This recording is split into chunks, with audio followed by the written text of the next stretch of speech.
I always think that I'd like to start my day in peace and quiet. But my mind immediately starts working as soon as I wake up. And I read in a book once where the author suggested that you start your day by focusing on the first sounds of the day. Morning, Mom. Good morning, love bug. Gonna come up for a snuggle? Yeah. Yeah. Did you have a good night's sleep? Yeah. Everything's doing fine. Hi, Mama. Good morning, Bearsy. Good morning. My husband Peter gets up and gets going first thing. We got a puppy dog in bed with us this But my day really begins with the sound of Hannah's voice. We don't be late for the bus.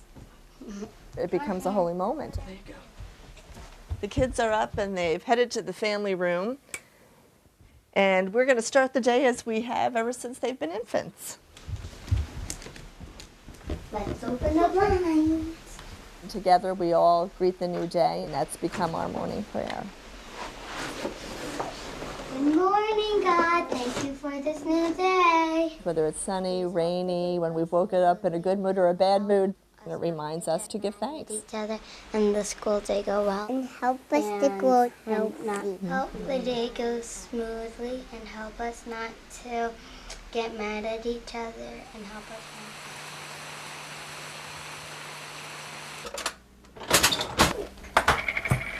Put that in your backpack.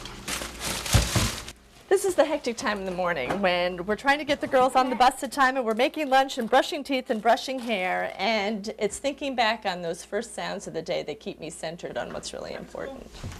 Hey girls, let's get our coats on. Papa, The morning is full of so many sounds, I love this and mine. I know you do. and I think when you spend time reflecting on them, they really become holy moments to set the tone for your entire day.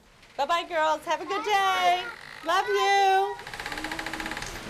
It makes you feel more thankful, more grateful. This is one of my favorite parts of the morning because my girls always walk down the driveway so full of joy. It reminds me that that really is the way I'm supposed to start each day.